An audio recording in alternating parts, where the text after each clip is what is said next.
Dear students, ये BCom part second की class चल रही है। इसमें अपने रिवीजन चल रहा है। मैं एक बार बता दूं कि भाई जो अब तक हमारे पास इंफॉर्मेशन है उसके अकॉर्डिंगली सेकेंड ईयर वालों की और थर्ड ईयर वालों की एग्ज़ाम होगी और फर्स्ट ईयर वाले प्रमोट होंगे, जहाँ तक मेरे को अब तक जो जानकारी है उसके हिसाब से। तो सेकेंड ईयर की भी कहते हैं कि भाई हो सकता है कि केवल ऑब्जेक्टिव क्वेश्चंस आएँ, तो जैसा भी होगा कुछ कह नहीं सकते। अभी तक जो इन्फॉर्मेशन उसके हिसाब से ये है। तो मैं कुछ चैप्टर्स का रिवीजन करा रहा हूँ।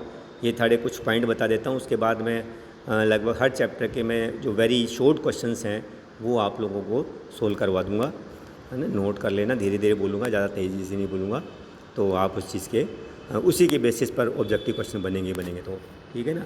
तो अभी आज मैं एक चैप्टर ले रहा हूँ, deduction from gross total income. तो इसमें आपसे एक क्वेश्चन पूछा जा सकता है कि what do you mean by GTI, या सकल कुल आय से आपका क्या तात्पर्य है, यानी ग्रॉस टोटल इनकम से आपका क्या तात्पर्य है।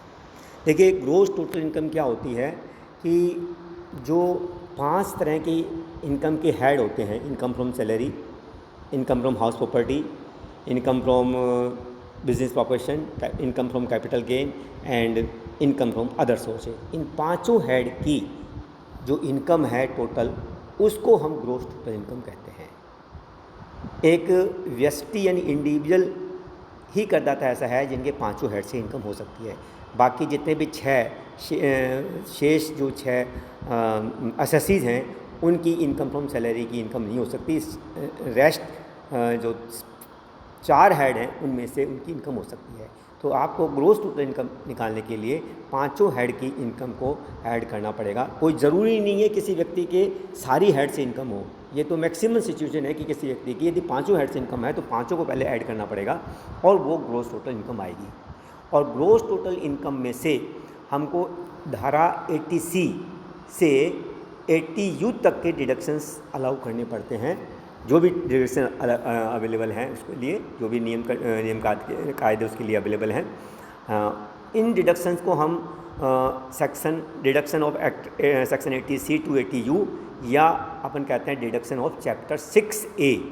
6A जो चैप्टर है ये अपनी इनकम टैक्स की बुक का 6A नहीं है, इनकम टैक्स का है एक चैप्टर जिसको अपन चैप्टर 6A कहते हैं, जिसमें डिडक्शंस के बारे में इंफॉर्मेशन दी हुई होती है।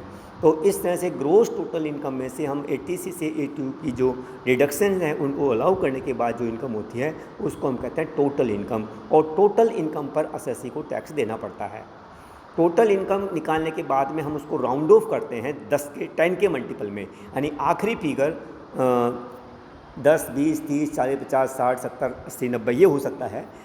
50 जैसे मान लीजिए कोई 5 या 5 से ज़्यादा का कोई फिगर यदि अंत में है, 5 to 9 के बीच में, तो हम उसको 10 रुपये के बराबर कर देते हैं। सपोज़ 55 है, 56 है, या 57 है, 58 है, 59 है, तो हम उसको 60 मान लेंगे। लेकिन यदि 5 से कम है आखिरी फिगर, यानी 1, 2, 3, 4, 51, 52, 53 या 54 है, तो हम उसको 50 मान लेंगे, 60 नहीं करेंगे। केवल 50 मतलब 5 या 5 से ज़्यादा के फिगर को 100 में 10 रुपीज़ तक उसको बढ़ा देंगे। ये इसको राउंड ऑफ करना कहते हैं। ये भी आपसे पूछ सकते हैं कि राउंड ऑफ आय के पूर्णांकन से आपसे क्या तात्पर्य है, तो आप कह दो कि भाई 10 के मल्टीपल में हम उसको 10 के गुणक में हम उसको इनकम को रखते हैं। और यदि वो अंतिम फिगर, यदि आय का अंतिम फिगर 5 या उससे ज़्यादा हो तो हम पूरे 10 रुपये तक बढ़ा लेंगे उसको। और यदि 5 से कम है अंतिम फिगर तो वहाँ उस फिगर को छोड़ देंगे, 0 मान लेंगे। तो इस तरह से पांचों हेड की टोटल इनकम को हम ग्रॉस टोटल इनकम कहेंगे, और उसमें से जो अपन चैप्टर 6A के डिडक्शन लेस कर देंगे उसको टोटल इनकम कहेंगे। अब 1-2 पॉइंट और आते हैं इसमें। ये है कि पांचों हेड की इनकम ऐड करने के बाद एक सेक्शन है, सेक्शन 60 to 64, सेक्शन 60 to 64, जिसमें हम डीम्ड इनकम का चैप्टर पढ़ा था, आपको ध्यान होगा। तो डीम्ड दूसरे व्यक्ति की आय को हम असेसी की आय में जोड़ना डीम्ड इनकम कहते हैं। जैसे स्पाउस की है, या कोई माइनर चाइल्ड की इनकम है, या कोई पुत्रवधू की आय है ना। और कुछ तरह की कुछ नियम है, नियम 60 से 64 तक हमने 60 to 64 के बीच में जो रूल्स पढ़े थे, उन सब की इनकम इसमें जो भी एप्लीकेबल है नियमानुसार, उसको हम इसको ऐड कर देंगे। इसके बाद में एक होता है income from undisclosed sources under section 68 to 69D, D for Delhi, 68 to 69D। In income को भी इसमें जोड़ेंगे। अनडिस्क्लोज सोर्सेज की इनकम से को आपको वैसे भी पूछ सकते हैं एक नंबर के क्वेश्चन में भी। इसमें अनडिस्क्लोज सोर्सेज की का मतलब ये होता है कि यदि कोई व्यक्ति कोई ऐसा इन्वेस्टमेंट करता है या कोई ऐसा खर्चा करता है और उससे इनकम टैक्स अथॉरिटी पूछती है कि भाई इस खर्च को करने के लिए या इन्वेस्टमेंट को करने के लिए आप पैसे कहाँ से लेके आए, और वह उस सोर्स को नहीं बता पाता है, तो हम उसको अनडिस्क्लोज सोर्सेज की इनकम कहते हैं और उसको अंडर सेक्शन 62, 69 के नियमानुसार इनकम में ऐड करते हैं। तो यानी जीटीआई में 2 फिगर और ऐड होंगे। ज़रूरी नहीं हर क्वेश्चन में हो, यदि कोई ऐसा पॉइंट है तो बनाना है। इसके अलावा जो करंट ईयर के लॉसेज हैं या कैरी फॉरवर्ड या लॉसेज हैं, पिछले साल के जो कैरी फॉरवर्ड इस साल में ब्रॉड फॉरवर्ड करके लाए हैं इनको, उन लॉसेज को नियमानुसार जो अपन एक चैप्टर पढ़ा था set of and carry forward और लॉसेज, उसके नियमानुसार इसमें से हम इनकम को एडजस्टमेंट करेंगे, वो लेस करेंगे इसमें। और इसके बाद में हम जो ग्रोस टोटल इनकम आएगी इसको ग्रोस टोटल इनकम कहेंगे। इसको भी हम अलग अलग कैटेगरी में रखेंगे, क्योंकि हर कैटेगरी के हिसाब से अलग अलग तरह के डिडक्शंस अवेलेबल हैं, तो इसको भी अपन ध्यान में रखेंगे। तो उसमें टैक्स रेट के पॉइंट ऑफ व्यू से तुम्हें पता है कि भाई इंडिविजुअल की टैक्स रेट 10, 20, 30 तरह की रेट्स हैं, है ना, और एचयूएफ में भी ये रेट लागू होती हैं। फर्म में फ्लैट 30% है। तो अब इसमें जैसे चाहे कैसा भी एसएससी हो, है ना, उसकी इनकम को थोड़ा सा बाइफरकेट करके रखेंगे कि जैसे लॉन्ग टर्म कैपिटल गेन है उस पर 20% टैक्स रेट लागू होती है अंडर सेक्शन 112, तो उसको अपन अलग रख लेंगे कैलकुलेशन के पॉइंट ऑफ व्यू से। और long term capital gain from sale of shares के बेचने से यदि कोई लॉन्ग टर्म कैपिटल गेन होता है तो अंडर सेक्शन 112A उसमें 10% टैक्स लायबिलिटी बनती है। इसमें इंडेक्सिंग का बेनिफिट नहीं मिलता उसको, और ये तभी मिलेगा, ये बेनिफिट तभी मिलेगा उसको जबकि उन्हें रिकॉग्नाइज्ड स्टॉक एक्सचेंज के थ्रू उसने माल को बेचा हो, है ना, और शेयर्स को बेचे हों, और उसमें एसटीटी का सिक्योरिटी ट्रांजैक्शन टैक्स का पेमेंट हो गया हो। इसी तरह से एक होता है short term capital gain on which tax is imposed, ये भी शेयर्स के संबंध में ही है ये, और एसटीटी का पेमेंट हो गया है यानी सिक्योरिटी ट्रांजैक्शन टैक्स का पेमेंट हो गया है, और रिकॉग्नाइज्ड स्टॉक एक्सचेंज के थ्रू उसने अपने शेयर्स बेचे हैं और वो शॉर्ट टर्म है, तो उनके ऊपर टैक्स रेट एक धारा 111A के अंतर्गत 15% है, तो उसको भी अपन अलग रखेंगे। इसी तरह से कैजुअल इनकम, आपको इनकम फ्रॉम अदर सोर्सेज में बताया था कैजुअल इनकम क्या होती है, वो धारा 115BB 115BB, इस पर 30% टैक्स रेट लागू होती है, इसलिए इसको भी अपन अलग करते हैं। इस तरह से जीडीआर के संबंध में ज़्यादा मैं यहाँ डिस्कस नहीं करूँगा, पॉइंट आएगा तभी बताएंगे। यहाँ इस पर 10% टैक्स रेट होती है, इसलिए इसको भी अपन अलग करेंगे। और डिविडेंड फ्रॉम डोमेस्टिक कंपनी यदि 10 लाख से ज़्यादा की है तो उसमें भी 10% की टैक्स रेट है, तो वो भी अपन अलग करेंगे। इसी तरह से इनकम फ्रॉम रॉयल्टी और पेटेंट के संबंध में जो रॉयल्टी है इसके संबंध में भी 10% टैक्स रेट है ना, तो इसको भी अपन अलग करके रख लेंगे। और इसके अलावा जो अदर इनकम है उस पर 10, 20, 30% की रेट है, वो यहाँ अपन लागू करेंगे। अब इसके बाद हम 80C से 80U के डिडक्शंस लागू करते हैं। अब इसमें एक इम्पोर्टेंट बात है कि 80C से 80U के डिडक्शंस हर सेक्शन का मैं अलग अलग बताऊंगा। इसमें 2 तरह के डिडक्शन, वो भी आगे डिस्कस करेंगे। पहले ये बता दूं मैं कि कुल मिलाकर जो रिबेट है ग्रोस टोटल इनकम में, वो ग्रोस टोटल इनकम 80C से 80U की डिडक्शन ग्रोस टोटल इनकम से ज़्यादा की नहीं हो सकती। पहले इंपॉर्टेंट बात तो ये है, यानी जीटीआई में से 80C के 80U के डिडक्शन लेस करने के बाद इनकम माइनस में नहीं होनी चाहिए, एक मेजर रूल ये है। दूसरा ये है कि इसमें सारी इनकम पर 80C से 80U की छूट अवेलेबल नहीं है, यानी जो भी इनकम है अपनी, जो 500 हेड की इनकम है, इनमें से जैसे लॉन्ग टर्म कैपिटल गेन है ना, लॉन्ग टर्म कैपिटल गेन, कोई सा भी लॉन्ग टर्म कैपिटल गेन हो, चाहे 112 का हो या 112A हो, इसमें 80C से 80U की डिडक्शन अलाउ नहीं है। इसी तरह से 111A short term capital gain on transfer of shares, इसके संबंध में भी छूट नहीं है।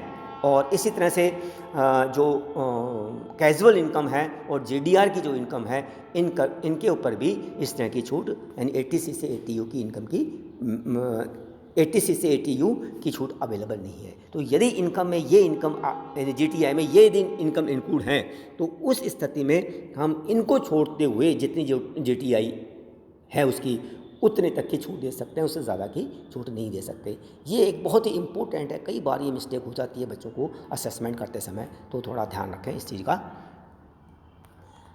नेक्स्ट पॉइंट एक ले रहे हूँ कि हाँ, ये चीज़ मैंने बता दी, ये जो चीज़ हाँ आगे आगे दे रखी है मैंने बता दी है। ये भी ज़्यादा इम्पोर्टेंट एक चीज़ यहाँ भी अपन देख सकते हैं कि भाई देखिए एक TTA है, इसमें इंटरेस्ट ऑन सेविंग अकाउंट पर आपको रिबेट मिलती है 10,000 रुपये की। ठीक है, यदि मान लीजिए आपने इंटरेस्ट ऑन सेविंग आपके 15,000 रुपये की इनकम होती है, और सपोज़ आपने कोई शॉर्ट टर्म किसी लॉस से उसको राइट ऑफ कर लिया, कुछ इनकम को 7,000 रुपये हमने राइट ऑफ कर दी, तो 15,000 में 7,000 8,000 बची, तो अब छूट 10,000 की नहीं मिलेगी, अब 8,000 की मिलेगी। हालांकि इंटरेस्ट ऑन सेविंग अकाउंट उसका 10,000 से ज़्यादा है, 15,000 है, लेकिन उसने दूसरी तरह से इसमें इनकम को सेट ऑफ कर लिया, कोई लॉस से किसी से सेट ऑफ कर लिया, तो उसकी इनकम फ्रॉम अदर सोर्सेज में इंटरेस्ट ऑन सेविंग अकाउंट के रूप में उसकी केवल 15,000 में से, जैसे मान लीजिए 7,000 की रिबेट ले ली उसने, उस तरह की छूट ले ली या उसको लेस कर लिया, एडजस्टमेंट कर लिया, तो 8,000 की इनकम ही बची, तो 8,000 ही उसको रिबेट मिलेगी अंडर सेक्शन 80 TTA, यानी सेविंग अकाउंट। इस तरह के यदि कोई स्पेसिफिक यदि कोई उसने किया है तो उसको अपन लेस कर देंगे। तो इस तरह से ये सब चीज़ें मैंने बता दी है। एक ये और बता दूँ टाइप्स ऑफ डिडक्शन। देखिए जो 80C से 80U की जो डिडक्शंस हैं, इसमें 2 तरह के डिडक्शंस होते हैं, एक तो एक्सपेंडिचर या इनकम से रिलेटेड, और दूसरे होते हैं इनकम से रिलेटेड, यानी कहीं पैसा आप इन्वेस्ट करोगे या आप खर्च करेंगे तो वो 80C से 80GGC तक है। ये 80C से 80GGC है ना, ये 13 डिडक्शन है कुल मिलाकर के, वो अपन के डिडक्शन अपन डिस्कस करेंगे। और जो इनकम से रिलेटेड जो डिडक्शंस हैं वो 80IA से 80U तक के हैं, ये 16 डिडक्शंस हैं, ये भी अपन अलग अलग डिस्कस करेंगे। तो इस तरह से अपन कह सकते हैं कि 80C से 80U के जो डिडक्शंस हैं उनको 2 भागों में बांटा हुआ है। एक तो 80C से 80GGC, ये तो एक्सपेंडिचर या इन्वेस्टमेंट के संबंध में छूट है, और दूसरा 80IA से 80U तक जो डिडक्शंस हैं उनमें कुल मिलाकर 16 रिबेट हैं ये, और ये इनकम के संबंध, यानी कोई इनकम हो रही है आपको इनसे, है ना, और तो हम उसको अपन छूट देते हैं इस संबंध में, और वो इनकम ऐड है, तो वहाँ यहाँ अपन 80 सेक्शन में यानी 80 GTI में इंक्लूड है, और उसके संबंध में कोई जो छूट है वो 80 यहाँ अपन अवेल या अलाउ करते हैं। तो इस तरह से दोनों तरह की छूट अपन अलग अलग अलाउ करेंगे, और इस तरह से ये अपना एक टॉपिक लगभग भुगतान संबंधी शर्तें ऐसी इंपॉर्टेंट नहीं है भाई उसने गत वर्ष में ही भुगतान किया हो, ये तो इम्पोर्टेंट बात है ही कि इस साल जैसे अपना फाइनेंशियल ईयर मालूम 19-20 है, तो 19-20 के ईयर में ही जो 19-20 का जो अपना प्रीवियस ईयर है उस पीरियड में जो आप इन्वेस्टमेंट करोगे, जो खर्च करोगे, उसी की रिबेट मिलेगी, किसी और की रिबेट उससे पहले या उसके बाद में यदि आप इन्वेस्टमेंट करोगे या एक्सपेंडिचर करोगे तो वो छूट अवेलेबल नहीं है, वो अपने अकाउंट से ही सारे डोनेशंस करे, ये भी इम्पोर्टेंट बात है। अब नेक्स्ट वीडियो में हम लेंगे स्पेसिफिक छूट, यानी 80C से रिलेटेड और 80C से और अपने जो 80GGC तक की जो छूट है वहाँ इसमें अवेल करेंगे। आज इस क्लास में इतना ही लेंगे। धन्यवाद, थैंक यू।